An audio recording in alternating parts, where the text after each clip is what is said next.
This interview is being recorded on October the 30th, 2015 in Washington, D.C. at the United States Marine Corps Vietnam Tankers Association semi-annual reunion. Gentleman here in front of me, if you'd tell us your name, where you're from, and when you joined the Marine Corps. Tony Sims from Illinois, and I went into the Marine Corps right out of high school in '67, and where did you go to boot camp at, Tony? San Diego. Went to San Diego and went through boot camp there, and went to the regular. Did you do ITR in California also? I done ITR, and also, went to Del Mar to the tank school. Mm-hmm. And out of there, staging, and then straight over to. When did you go to Vietnam? When? That was in '68, and it was in January sometime, early January when I landed there. So you went there prior to the Big Tet Offensive in '68? I got there prior to that, and there was quite a bit going on. Of course, new in country, anything was new. I mean, you thought everything was. When you arrived in Vietnam, do you recall where it is you landed at? It was Da Nang Airport there, and we landed late at night, and they got us off the plane and took us to the Hotel Hilton there in Da Nang, and there we was issued a rifle, and they took us out and stuck us in some bunker, and I have no idea which direction we was to be looking at. So you are a brand new guy in country. I'm a brand new guy in country. Yeah. Okay. Were you in Da Nang very long? No. Next day I was shipped up to Phu Bai, and got there in 3rd Tanks. I think that was their, I don't know, that must have been their headquarters there at the time before they moved to Quang Tri. And I wasn't there. Were you assigned to a tank there? No. They issued us weapons, and we hit the ditch out there for a few days, and then they sent us up to Quang Tri, and that the 3rd Tanks was moving up there, and that consisted of a hooch and 2 tents, and that was it. And at this point, you are now with Charlie Company, 3rd Company? That was Charlie Company, that Quang Tri. And then I was there for, it seemed like, I don't know, a couple months, but it was April, I believe. Sometime in April, I was assigned to a tank. Do you recall which tank you were assigned to? Well, it started off, they sent me to Dong Ha, a tank park, and I caught up with a tank there. And honestly, I don't know whose tank it was, but I rode up to, well, I think our first stop from Dong Ha was Camp Carroll, and then from there up to Rock Pile and around, and ended up at LZ Hawk. And then I got... Do you recall, it was like February, March? I can't. It was sometime in April, right after they had finished Operation, or I think, or maybe it was still going on, Pegasus. And I don't know where I fell in the picture at in that operation, if it was going on or if it was over or what, but it was in that time frame. And there I got put on a tank, and I don't know whose it was. It was one of them things, I was the fifth man on a tank. And somehow I got stuck with the grunts for a while up there. And you feel like the bastard child at a reunion when you're the fifth man. Now, you say you were the fifth man. How many people were on There the was and if I remember right, there was a Sergeant Hopkins that was rotating back, and I was his replacement for somehow, and that's how I was the fifth man until he rotated. And I don't know who's, I don't know. When you actually were placed on the tank, do you recall what your first job was? Well,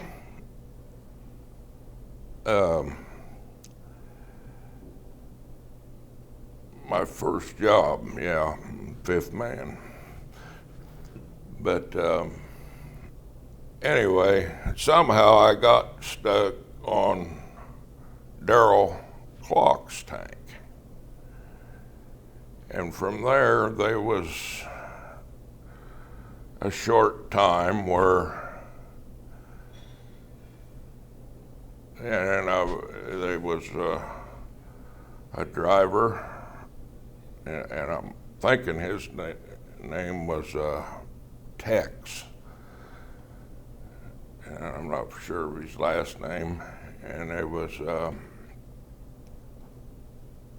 the gunner was Dave Gunn, and I don't know, somehow we was running a mine sweep from, we was coming out of LZ Hawk towards Quezon, running a mine sweep, and we got to Bridge 3-5, I think it was, the last bridge or culvert before Quezon. And we pulled in there on this, after this mine sweep, to wait on the convoy to come from Quezon. And I guess that's where we was tightening track and whatever, and we took a break. And what I remember of that day was we was come under mortar attack, and but prior to that, there was a white phosphorus round went off out in a distance, and it was hollered out that they're just checking perimeter, getting ready for the night or something. Anyway, so I don't remember, but the next instant, a round hit behind me, knocked me down.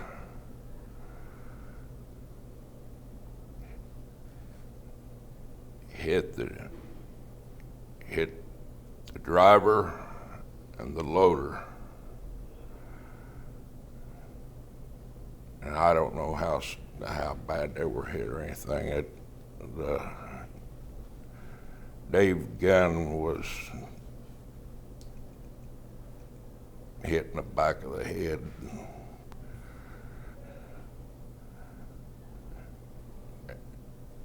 I don't remember too much after that, and the whole rest of my tour was kind of my ears are ringing, and I was confused, and I've lost a lot of time.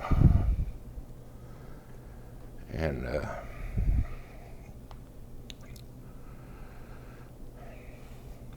when you were there in Vietnam in 1968, yes. Did you stay with the tank battalion the entire time you were there? No. After, it was June or July somewhere, after everybody pulled out a caisson, or well, I say we pulled back or something, I don't remember. But there was several tankers sent to the MPs in Quang Tri, and that was basically use a grunt. So you were a tanker, and then you became an MP. Well, yeah, that was my title, yeah. And from there it was guard duty and patrols. We done LPs. The biggest event of my life was that big metal tower at the end of the runway in Quang Tri. Climbed up there one night, 3 other guys, and we had watch up in the tower. Well, that night it got foggy, just foggy thick. And here come a C-130 and whatever and I swear the running gear scraped off the top of that tower. And I think that was the closest I ever come to squirting my drawers. But yeah, that was a experience. Did you ever go back to the tank unit after you were an MP? No, until I come back to the States, and then I was went to Camp Lejeune for a month, and then from there they was shipping tankers out to different units and downsizing at that time in the service, and I was sent to a naval weapons station in Concord, California as an MP, and there at that station where I was discharged. Now, when people were in Vietnam, they got what civilians call a vacation. We called it R&R. Was there a time when you were in Vietnam you went on R&R? Yes, there was. Where did you go? There was I believe it was in October I went to Hong Kong on my rest and recuperation. And quite a place. And I checked in hotel and messing around, wondering where the windows was, and you know, the routine you Marines go through. And I opened the window and looked out, and there wasn't nothing but a building. Well, about that time, a guy on the other side in that building opened the window, and we was looking at each other, and for some reason, I recognized this guy. He was a tank driver on Charlie 3-1, Bob Baxter. And from there, we commenced a party. So you travel, you leave your tank unit, Correct. become an MP. In October of '68, you said. Yes. You went to Hong Kong, and you run into somebody that you had been on a tank crew with. Right. I hadn't seen this guy for a couple months or so after I left the tanks, and then I run into him again in Hong Kong. Quite a deal. Now, did you go back to Vietnam after you left Hong Kong? Yes, I went back and continued my tour there, and in February, I believe it was, of '69 is my tour in Vietnam was up. And that's when I come back to the States. And when I come back, the horrors of Vietnam hadn't left a bit, because the day I got back, I got word that my cousin that I just left over here in Vietnam had been killed. And it just went on from there. During your time in Vietnam, either as a tanker or as an MP, do you recall any incidents where you were involved in combat? Well, like I said,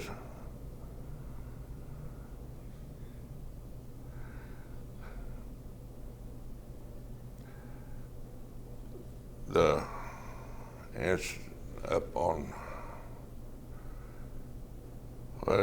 we set in one day. I can't remember how it come. One day runs into another, but we had pulled into this it had been off of Route 9 into this area, and there was. When you say Route 9, are you I was referring to the area around Quezon. Okay. And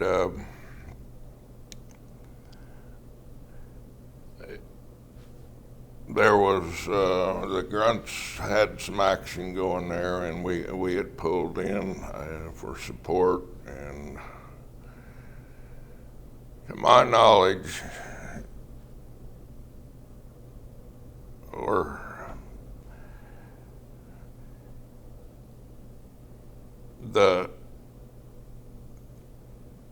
I don't know, you know, when you pull in to a place and there was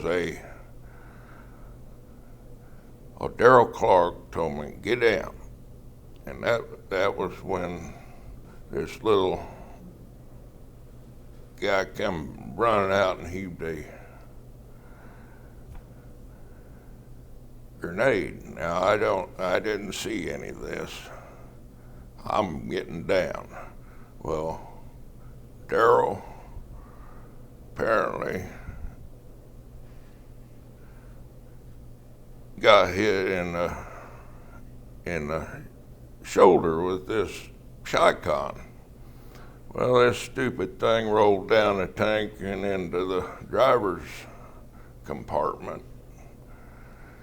And anyway, we didn't know what was going on up there, but the driver threw it out after he shit his drawers. And then there was something going on in there. Now this is inside the tank. Well, did that thing go off, somebody says. Well, nobody was going to stick their head out the door. We was taking fire at the time. And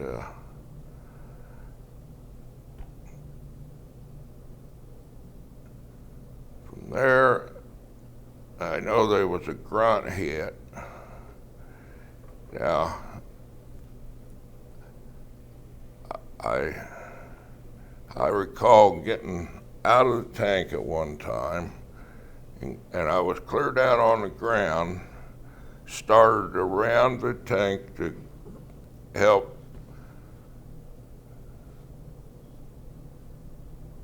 pull this grunt up, and that's when, and I'm thinking the lieutenant,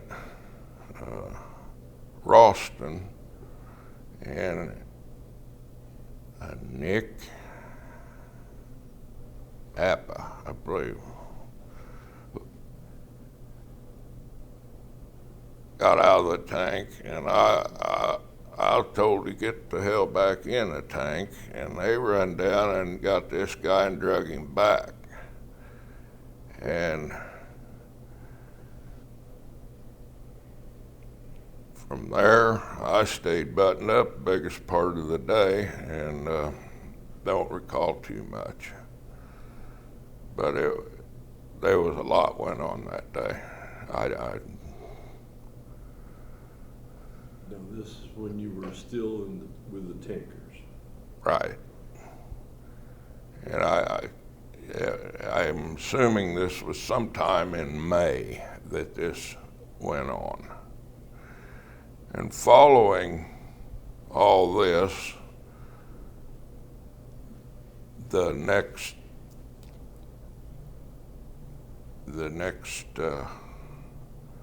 thing that we got ourselves into was after we left, pulled out of there, we went down this, well, I guess we got instructions to go team up with some grunts,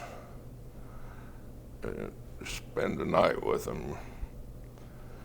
And anyway, we got our directions wrong somehow or another and ended up down this trail that ended into nothing. And somehow got wound around some wire, turning around, and flipped the track off. And from there, we was in another mess. And we had just had battle with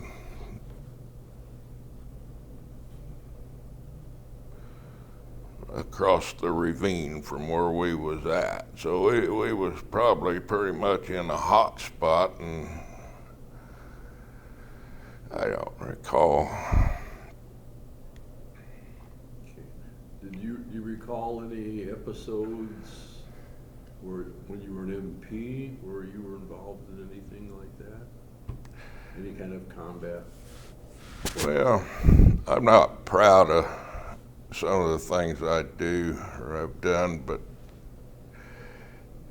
this one incident that kind of haunts me today, and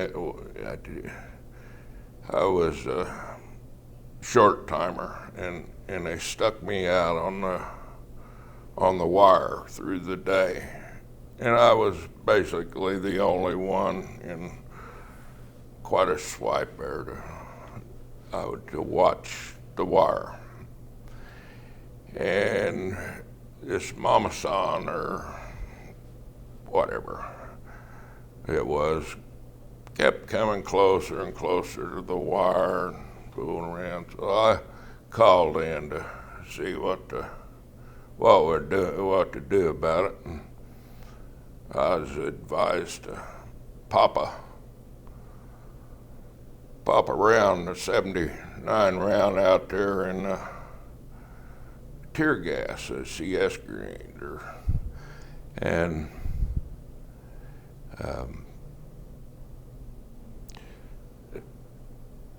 at the time, 19 years old, I thought it was funny to watch that little mama son running around out there trying to get away from that tear gas. But in later years, I guess my heart got a little soft, and I started thinking that was a terrible thing to do to that old woman, and just hate to think somebody do that to my mother. And yeah, it's always haunted me. Yeah, I don't know that I hurt the old woman, but I sure made her run around in circles. Okay, so you said you rotated back to the United States from Vietnam in February of 1968, or 69? 69. Did you get out of the Marine Corps at that time, or did you stay in for a while? Well, that's when that's when I come back to Lejeune for a month, and then I was stationed in Port Chicago, Concord, California, and there I was there about a month or two, just long enough to be on pots and pans, and I got off of that, and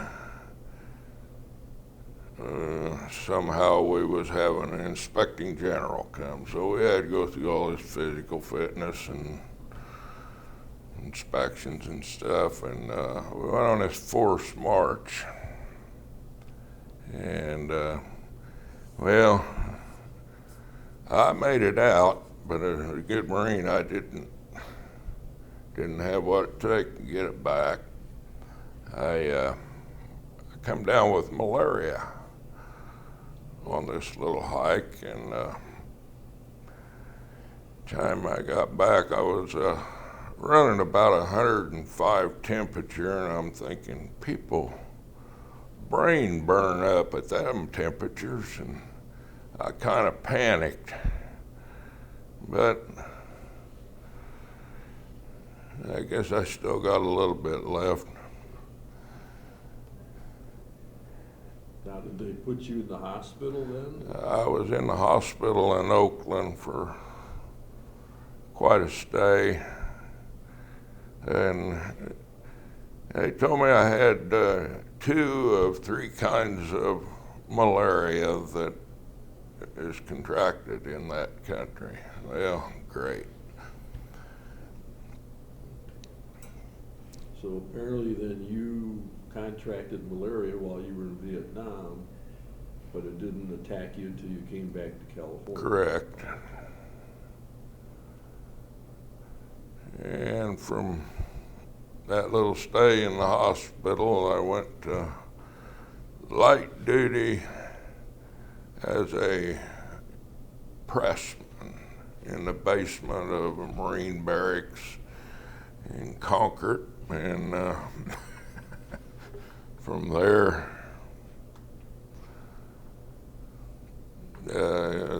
I think they was letting guys out that weren't, I don't know if it was compatible or physically fit, but I was discharged 14 months early, and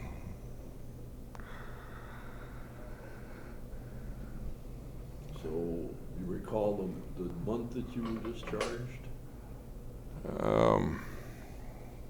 it was June of 1970. June 1st, 1970. Now, did you return back to your home, or did you stay in California? Well, I returned back to Illinois and was there about a year or so, and it seemed like things wasn't going right.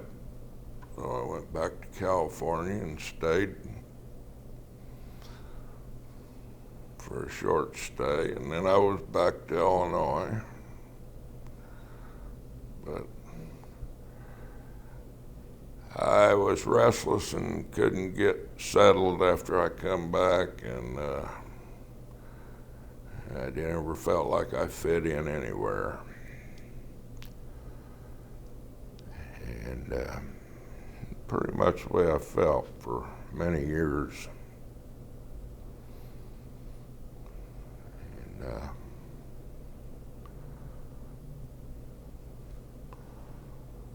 And you, thinking back to when you said you were in Vietnam and you joined the Charlie Company tanks, correct. you recall any specific operations that you went on, the names of them, or when they took place? I couldn't tell you if I was on an operation or not. It was a lonely bull, and it seemed like at my tour in the tanks, that's the way it was. We was lonely, the only ones. But it probably wasn't like that. Lived up to your name. Yeah. Do you recall the names of the men that were on the tank with you? Well, the first guys that I was on the tank with that I remember was when I started out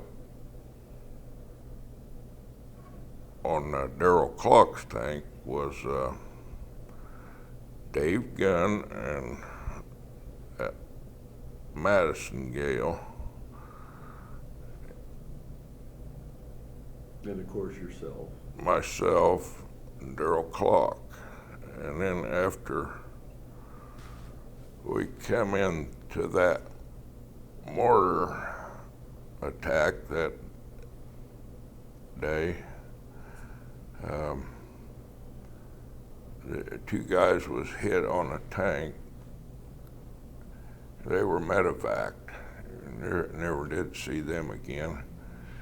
And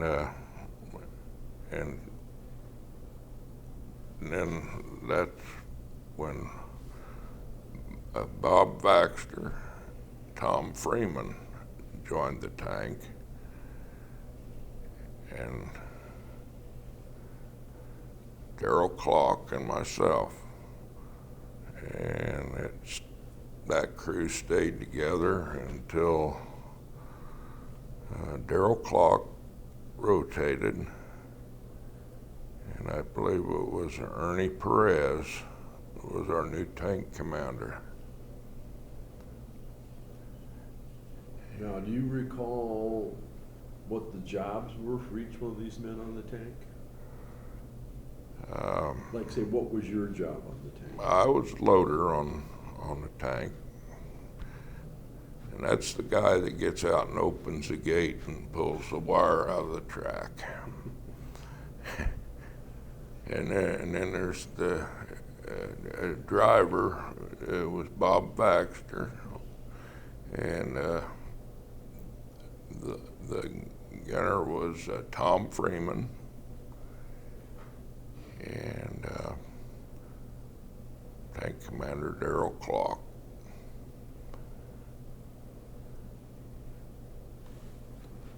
And then you said a man by the name of Ernie Perez became the tank commander at some point? And yes, Ernie, he replaced Darrell when he rotated, and Ernie Perez. And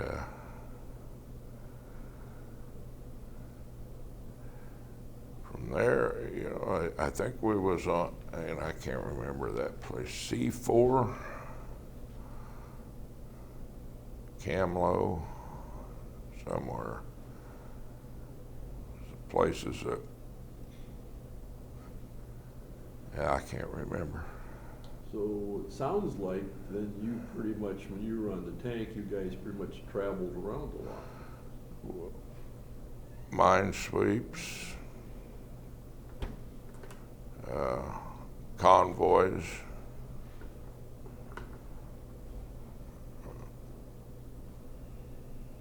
setting in with different, the bridges were the main points where we sat in at night with the grunts, it seemed like. Now, do you recall anything in your tour with either the MPs or the tanks that might be considered a funny story? Well, You know, something that you thought was funny. there's a few little funny things that happened. And maybe they weren't funny, but I learned from the old timers that you could cool your beer with fire extinguisher. Well, I know there was one time the tank retriever got on fire, and they was running around, everybody running around looking for a fire extinguisher that was full. And well, bottom line is that's how everybody cooled their beer. Did you get a lot of beer when you were in Vietnam, or? Well, I don't recall it being any time a lot of beer.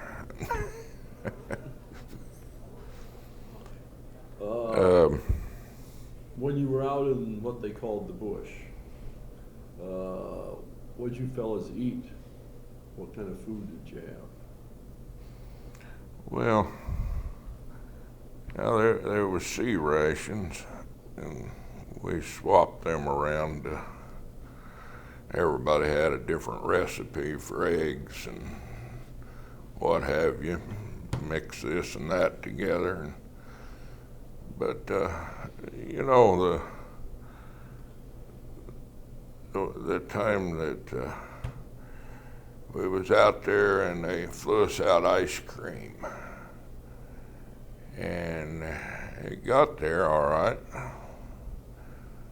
but it was mostly cream.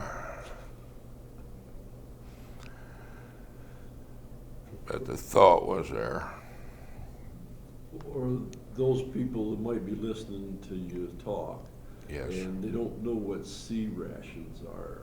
Can you tell us what a sea ration is? Well, they come in a case of, I believe, 12. These rations, and they got different canned goods in them, ham and mother truckers, I think they call them, and pork and beans and spaghetti and meatballs, and there was a whole list of them. But these rations actually made you fat.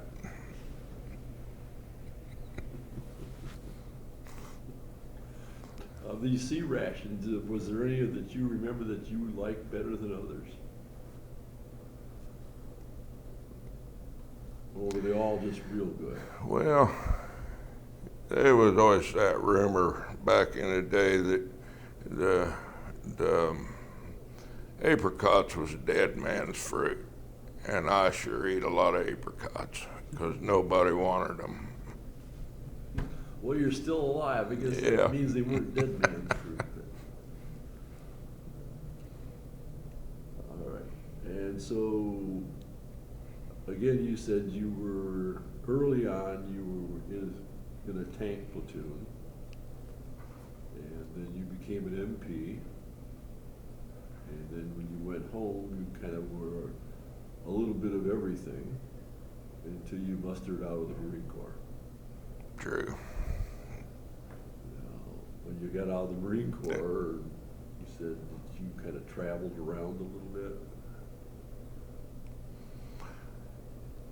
Yeah, I couldn't figure out where home was at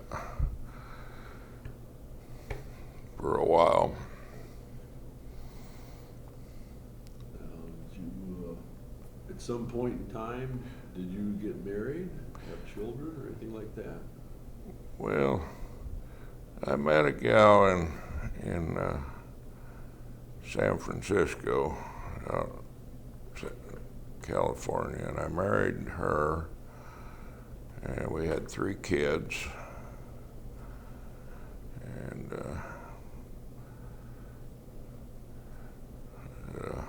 2 boys, a girl. And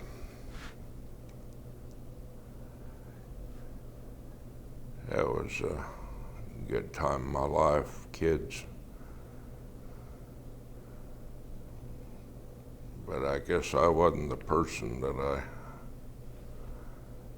should have been, because it didn't last for the marriage. And I've tried it again a couple more times. So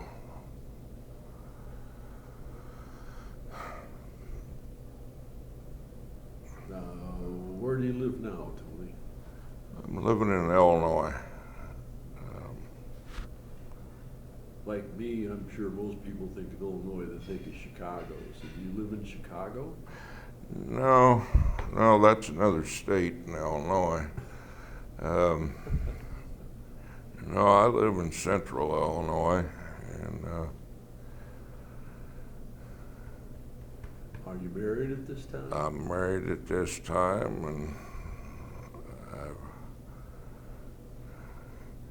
I've got 7 grandkids, and